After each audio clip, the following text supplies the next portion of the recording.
নমস্কার বন্ধুরা, সবাইকে জয় জগন্নাথ, রাধে রাধে। আমার চ্যানেলে সবাইকে স্বাগত জানাই। আশা করি আজকের ভিডিওটা ভালো লাগবে, কিন্তু ভিডিওটা আরম্ভ করার আগে সবাইকে একটা কথা বলে রাখি, আমার চ্যানেলটাকে সাবস্ক্রাইব করে আমার পাশে থাকবেন। কোন দিকে তুলসী মঞ্চ থাকলে সংসার সুখ শান্তিতে ভরে ওঠে। তবে বন্ধুরা, ভুল জায়গায় তুলসী গাছ রাখলে ভালো হওয়ার বদলে মন্দ হওয়ার সম্ভাবনা বেশি। তাই বাস্তবত এই গাছ বসাতে হয়। বাড়িতে একটি তুলসী গাছ রাখলে বেশি ভালো হয়। তুলসী গাছের যেমন ভেষজ গুণ রয়েছে, তেমনই শাস্ত্রমতেও এই গাছের গুরুত্ব অনেক। নানা পুজোতেও লাগে তুলসী পাতা। অনেকেই মনে করেন এই গাছ ঘরে রাখলে ফিরে আসে সুখ সমৃদ্ধি। তবে তাই বলে যেখানে সেখানে এই গাছ রাখলে যে ভালো ফল পাবেন এমনটা নয়, বরং ভুল জায়গায় এই গাছ রাখলে ক্ষতি হওয়ার সম্ভাবনা। এই প্রসঙ্গে কি বলেছে বাস্তব, কিভাবে কোথায় তুলসী গাছ রাখলে সৌভাগ্যের অধিকার হবেন, জেনে নিন এই উপায়। তুলসী গাছ লাগানোর সবচেয়ে উপযুক্ত দিক হলো উত্তর দিক। বাড়ির বা ফ্ল্যাটের উত্তর দিক যদি খোলা হয় তাহলে সেইখানে রাখা উচিত তুলসী গাছ। তবে কেবল উত্তর দিকেই তুলসী গাছ লাগানো যায় এমন নয়, উত্তর পূর্ব বা পূর্ব দিকেও রাখতে পারেন তুলসী গাছ। বছরের কখন বসাবেন তুলসী গাছ জেনে নিন। শাস্ত্রমতে কার্তিক মাসে তুলসী গাছ বসানো সবচেয়ে শুভ বলে মনে করা হয়। কার্তিক মাস ছাড়াও চৈত্র মাসে নবরাত্রির সময় বাড়িতে স্থাপন করতে পারেন তুলসী গাছ। কোন দিন বসাবেন তুলসী গাছ জেনে নিন। বাড়িতে তুলসী গাছ থাকলে প্রসন্ন হন মা লক্ষ্মী জনার্দন। যেহেতু বৃহস্পতিবার লক্ষ্মীর বার, তাই তুলসী গাছ বসানোর জন্য এই দিনটি সবচেয়ে শুভ।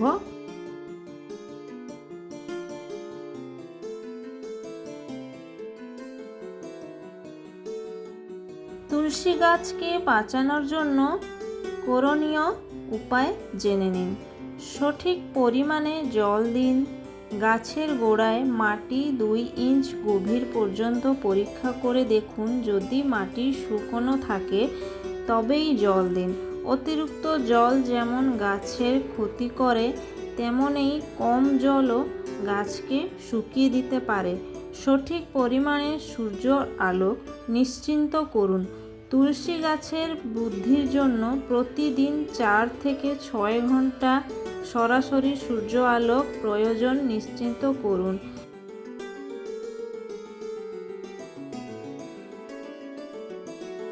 যে গাছটি যথেষ্ট আলো পাচ্ছে, সঠিক পরিমাণ সূর্য আলো নিশ্চিত করুন।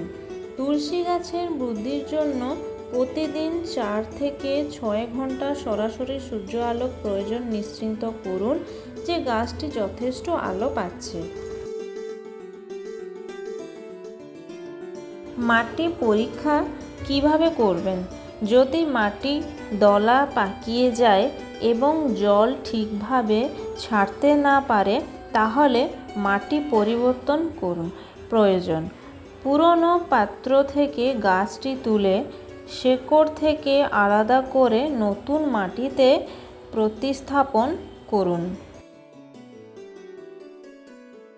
শুকনো তুলসী গাছ সারানোর নিয়ম।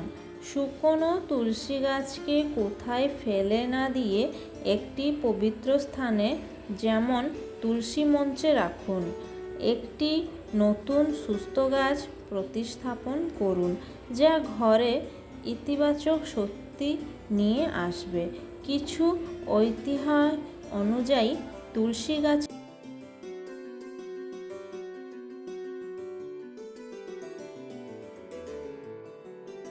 শুকিয়ে যাওয়া অশুভ বলে মনে করা হয়, তাই একটি নতুন গাছ লাগিয়ে ঐতিবাচক পরিবেশ বজায় রাখুন।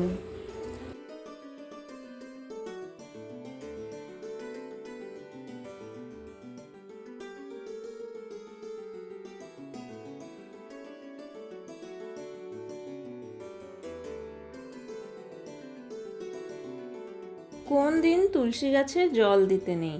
রবিবার এবং একাদশী তিথিতে ভুলেও তুলসী গাছে জল দেওয়ার উচিত নয়, কারণ এই দিনগুলিতে মাতা ভগবান বিষ্ণুদেবের উদ্দেশ্যে উপবাস করেন এবং বিশ্রাম নেন। এছাড়াও সূর্য ও চন্দ্রগ্রহণের সময় তুলসী গাছ স্পর্শ করা বা তাতে জল দেওয়া একদমই উচিত নয়। এই দিনগুলিতে তুলসী গাছে জল দেওয়া উচিত নয় বলে মনে করা যায়।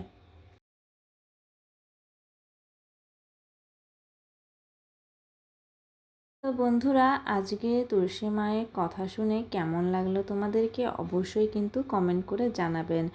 আবার দেখা হবে আগামীকাল একটা নতুন ভিডিওর সাথে। সবাই ভালো থাকবেন, সুস্থ থাকবেন। জয় জগন্নাথ, রাধে রাধে।